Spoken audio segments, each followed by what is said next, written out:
wouldn't it be nice to have several thought leaders in your industry know and love your brand? Start a podcast. Invite your industry's thought leaders to be guests on your show, and start reaping the benefits of having a network full of industry influencers. Learn more at sweetfishmedia.com.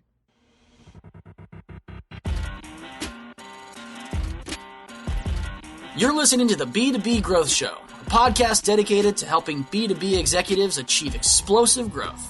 Whether you're looking for techniques and strategies or tools and resources, you've come to the right place.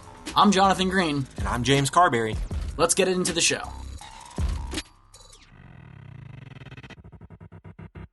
Welcome back to the B2B Growth Show. Today we are joined by Dave Keil. Dave is the CEO at QASymphony. Dave, welcome to the show.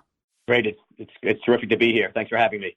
Well, thank you so much for being here, for sharing your expertise and your wisdom with our listeners. We're going to be actually talking about recruiting and retaining in a fast-growing company, in a fast-paced growing company. I think this is going to be some fantastic content. But before, of course, we get into that, Dave, maybe you can tell us a little about yourself and what you and the QASymphony team are up to these days.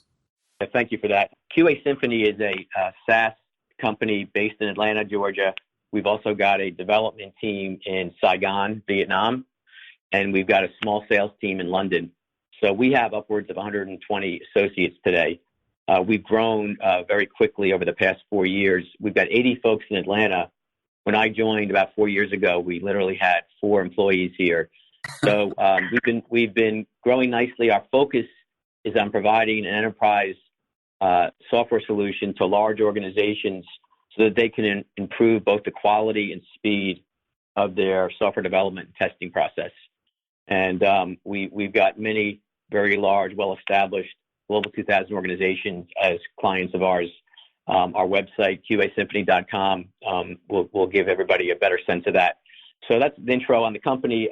From a personal standpoint, I've been in the technology space, over 25 years. I've moved down to Atlanta in the 90s and have been able to run various technology businesses really since 2004. So as I tell people when I interview here, I'm not the smartest guy at the company, but I'm the one that's made the most mistakes. And I've each time this is the 4th business I've run. Each time I do it, I hopefully will make fewer mistakes. So we've been having fun at QASymphony. Our success has been very fun for the team. We've grown our business revenue-wise very nicely. We've been able to attract very established and well-known investors and are well-capitalized today and, feel very good about what's ahead for the company. That's fantastic. Well, certainly congratulations on your momentum, on your success.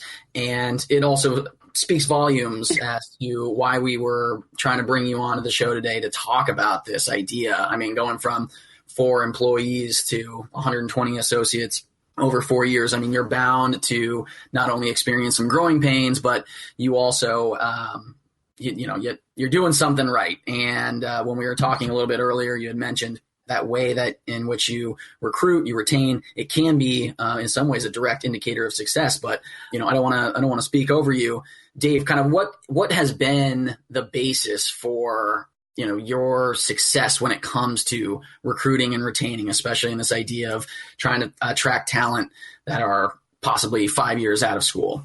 Yeah, so we'll focus today on one element that's been, I think, especially helpful. But in general, I would say it's my experience, having made many mistakes not doing this, that I've realized over-investing in individuals who have a long potential to grow ahead of their current capability set and really over-recruit for talent has been a benefit to us. So we've implemented that early on here and have continued to reinforce that approach. Now, what I want to talk about more specifically today deals with this concept of the tour of duty, and I'm happy to jump into that unless you've got any other questions.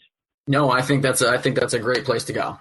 Yeah, so my brother Rob lives in the West Coast, and as we all know, folks in the West Coast are much smarter about technology. So 2 years ago, he recommended a book to me that was written by the founders of LinkedIn, and I was on a long flight actually out to Vietnam, so I got to read the book in one sitting, And I was immediately amazed with how true the stories in this book felt to me, having, again, been in technology businesses for over the past 25 plus years.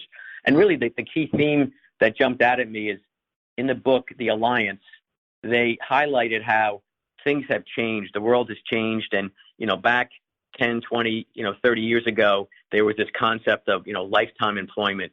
And when employees joined a business, they felt that there was this real loyalty and that the company was going to take care of them and look out for them. And over time, for a variety of reasons, that has changed significantly. And today, the book kind of outlines how, the employees don't feel that loyalty at all. And in fact, they feel often quite the opposite, that they have almost zero loyalty, that they feel very little job security, and they spend a lot of their time looking out for other opportunities. And there's really not a lot of open honesty very often in companies, and that this dynamic that the authors of the book pointed out is even more acute in the technology space, where it's so competitive to bring on and retain, great talent. So I was really interested and energized by this theme because it really seemed to ring true with my experiences. And as a result, I paid a lot of attention to and ultimately have implemented this concept of a tour of duty that the book outlines. And, a tour of duty at a high level, I encourage everybody to read the book, The Alliance. There's even, if you want to cheat, there's even a PowerPoint deck on their website that can give you kind of some of the key themes much quicker. But, it really highlights how to build trust and loyalty and a much more of a longer-term win-win between the employee and the employer. And what it outlines is that it's not realistic to think you're going to keep an employee forever. But what is realistic is to come up with a time frame, let's call it 2 years. And that 2-year time frame, in this example, would be the tour of duty time frame, and develop kind of a ethical agreement with the employee and employer where the employee outlines what he or she is looking to achieve and accomplish over this next 2 years. And the employer is also outlining what they need from the employee in order for it to be successful on both ends. And that this kind of win-win tour of duty, gets put in action, it's documented, it's followed up on, and it can result in a very positive way to at least maintain a higher degree of retention over that period of time. Now, after 2 years, in this case, what the hope would be is that as you're approaching this 2-year time frame, the employer would engage in the next tour of duty. Mm-hmm. But it is possible that a tour of duty might lead the employee to say, listen, I want to move out of marketing and into venture capital. And, in those cases, what the book outlines is the employer is better off positioning the employee to achieve their goals, and they're going to get a lot more out of it, and it's going to be a much more collaborative exit when they do leave, where there'll be a positive transition, and the folks that leave will be good ambassadors for the company and help them in the future. And so all kinds of great things can happen in this scenario. And it doesn't mean the employee needs to stay forever, but it's an openness and it's an agreement that there should be alignment that is something that we've embraced here at QASymphony in a very effective way. Yeah, I think my question was, well, first, it makes a lot of sense to manage those expectations on both sides. And so that, like you said, if you're aligned in those expectations at the end of that tour of duty, if the employee takes off, if they pivot, if they do something else, you can be left with still a good feeling. We were able to collaborate. We were able to help each other out. There's no hard feelings. It wasn't the expectation that you were going to be here forever or that I was going to have a job forever. I think just having those expectations are great. Is it would you say it's a very formal process when you're trying to establish the guidelines for these expectations for this tour of duty, or is it a looser process where you kind of maybe go over some of the things, but nothing's necessarily in writing? For us, and I think what the book has outlined is a more formal process, and that's worked well for us. And specifically, what I've asked the associates to do in preparation for our tour of duty meeting, which we've had every year, is to document and put in writing exactly those things that they're looking to achieve over the next time frame of their tour, and also to identify what they believe the employer is going to need from them in order for it to be, again, an alignment. And that document will come to me a few days in advance. And what I've done, because I really want to reinforce how important this is I'll block out several days in my calendar and let the employees know, hey, on these following 3 days, block out, an hour, and we're going to spend some time one-on-one and talk through this. And then there's going to be some very specific action steps. And I initiated this in kind of the summertime, maybe fall of 2016. And I didn't know how people would react to this. I figured I would try it. I was really quite pleased with just the tremendous positive feedback that the employees felt. And what I've noticed is it was a huge benefit to me as well. I'll give you some examples. I was able to learn from talking in this session from associates. Many associates had a desire to continue with the company, but to pursue a different direction within the company. And I wouldn't have necessarily had a view of that. We had an employee who was a very successful junior sales person and said, listen, Dave, as we move and think about moving into other geographies, I'd love to have an opportunity to take a sales role in another country if that comes up. And 6 months later, we were opening our London office, and we sent this gentleman, Andrew, over to be one of our early key people over in that office and jumpstart the office a year ago. And it was a tremendous win for him, and it was a great win for us. We've had our top customer success associate come to me in this process and say, I love the company, I love what I'm doing, but I really have a passion to be a product manager. And we worked with her, and over a period of time, she was also able to effect a positive transition. And her name's Judy, and she has now become our most talented product manager, but also put in place the elements for our customer success team 2 years ago to ensure that they were, well taken care of, and that the transition with our customers was positive. We've had many examples where customer success folks have moved into training, salespeople have moved into customer success, salespeople have moved into marketing, et cetera. And a lot of this has come together because I've got, the visibility across the organization, and I'm able to assess, is this a reasonable request? Is the company going to ultimately benefit? And is the employee really committed to this? And what I've been able to do is have these very open conversations, and very, very happy to tell you that in these sessions, there's been tremendous openness and candor, and I've learned a lot. And then ultimately, when we map out kind of the next steps, I'm then able to hand the next steps off to their manager to implement and follow up with on a quarterly basis. And so that's at a high level how it's worked here. We've rolled out, this throughout 2017 on a rolling basis, and we're soon to initiate kind of the 2018 cycle. So we'll be in our third year of usage, and everyone across the board has really embraced this in a big way. That's fantastic. I have just two follow-up questions, and I think they're kind of related. Number one, was there any difficulty for you in making that mental switch from thinking about, okay, here's my goal for my goal for the company over the next, X years, 50 years, whatever it is, and sort of reframing that to, here's what I need from this person in the next, not 50 years, but in the next 2 years. Was there difficulty in like sort of training your brain to think like that, or did that come naturally after you just started practicing it? Well, I think a lot of this took some adjustment, the thinking around, a longer term view, and also the acknowledgement, and the book does a good job of this. There's an acknowledgement that ultimately these employees are going to do what they want to do. It's a free country, and that's one of the things that makes, things great here. And so in an efficient market, if someone wants to become a product manager and we don't give them the opportunity, we're going to lose this employee. Yeah. And so it's taken some real soul searching, but what also I think a general leap of faith to say, it's going to be ultimately, while it may be some short-term pain, we as a company are going to be much more successful keeping these top associates, getting them engaged in an area that they're passionate about, and as opposed to forcing them to stay somewhere where we may have some short-term pain. So it's taking that longer-term view that we've really put a lot of discipline in that has taken some time, but has really paid off for us.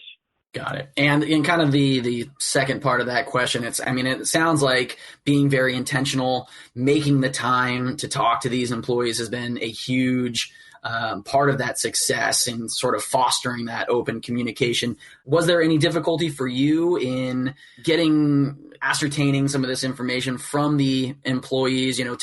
What's the kind of question that you ask? Where in the company would you feel most comfortable, or kind of what does that conversation look like to have the most effective conversation with those employees? Yeah, it's great question. A lot of this was iterated as we went. And I also would acknowledge that, we're not a company as large as LinkedIn, obviously. So there were elements in the book that pertain to a larger organization with more options for their employees than sometimes a smaller one. So like all things, the themes needed to be modified for our size. That said, what I ended up finding was that the conversations took one of three general paths. It was very common for someone to come in and really feel good about their role and like what they're doing, and they simply wanted more advice and thoughts about how they could get better in their current role. And those were, very positive and generally easier discussions. And I would, in many cases, recommend some books or recommend some training or encourage them to maybe spend time with a couple of other associates that I think they could benefit from, or even hook them up with some mentors outside the organization. In the second case, which was a very important case, is when employees who were really strong said, I really would like to work on moving from job A to job B, going from customer success to product manager or whatever. So those took some more time. We didn't solve the problem in the meeting. Really what the meeting did was elevate this issue, talk through it, give me a chance to really ask some tough questions and validate that this was something the individual was committed to. And then we would put in a plan with their manager to work on a transition if it made sense. Yeah. And those have resulted in a lot of positive. The third, which is a little trickier, is when you hear from an employee who has a desire to do something that really is not going to happen realistically, whether it's a promotion to the next level or a move into management. And ultimately, while these were some tougher conversations, they ultimately benefited everybody because many, there were a handful of employees that really felt strongly about moving into another role, and they were going to be better off knowing that was not going to happen at QASymphony so that they could prepare to pursue their passion somewhere else. And if we did this in a very open and honest way, again, we would be better off and the employee would be better off. So I think the theme of honesty and just being openness on both sides ultimately paid off. But that third path was a trickier conversation. Yeah, I can imagine. It takes a little bit more of a delicate touch when you have to come to this realization that, there may not be a great fit here. But knowing that is ultimately, like you said, is ultimately beneficial for both parties. So makes a lot of sense. Dave, one of the things that we've been asking our guests, especially in 2018, especially with the CEOs that we've been fortunate enough to feature on the show, what is your legacy that at the end of the day you're looking to leave behind, whether that is with QASymphony, whether that's just professionally in general, whether it's personally or even a blending of these all? What would you say is the legacy you would like to leave behind? Yeah, thank you. So I guess there's two parts to this. I've been extremely lucky in my career to have a few mentors who have been hugely impactful to my learning and my success. And so I've made a commitment to, pay it forward and return that and become a mentor in a meaningful way. And one of the avenues that's enabled me to do that is I was recently selected to join this group called Endeavor. You can look at endeavor.org. It's a global organization that really focuses on great companies that are scaling and has a very broad and powerful network on a global basis that I've embraced. And the view within Endeavor is that once your company reaches a high level of success, you will go back into the network and be a mentor to other companies, and the cycle will continue and extend. So that is something that I'm passionate about. In addition, and along with that, really giving back to the city of Atlanta that's been so positive in my career over the past 25 years, and providing that leadership and mentorship to others here so that we can continue to advance Atlanta as a terrific technology town, which is an area where we've made a lot of progress. And I think leaving QASymphony one day as one of the great Atlanta technology companies, and then being able to give back as a mentor here will be very meaningful to me. That's fantastic. Well, Dave, thank you again so much for coming on, sharing your thoughts with our listeners. This has been some tremendous content. I know. I was riveted. I think that our listeners are going to get a lot out of this too.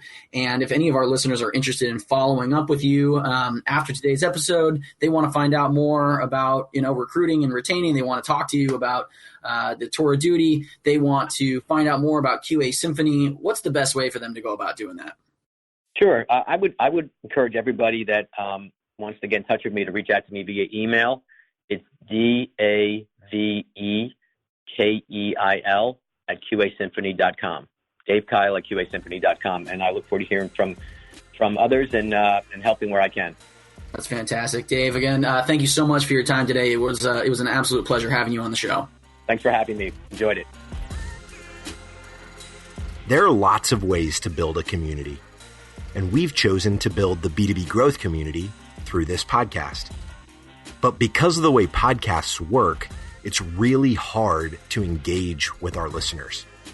And without engagement, it's tough to build a great community. So here's what we've decided to do. We're organizing small dinners across the country with our listeners and guests. No sales pitches, no agenda, just great conversations with like-minded people. We'll talk business, we'll talk family, we'll talk goals and dreams. We'll build friendships. So if you'd like to be a part of a B2B growth dinner in a city near you, go to b2bgrowthdinners.com. That's b2bgrowthdinners.com. Thank you so much for listening. Until next time.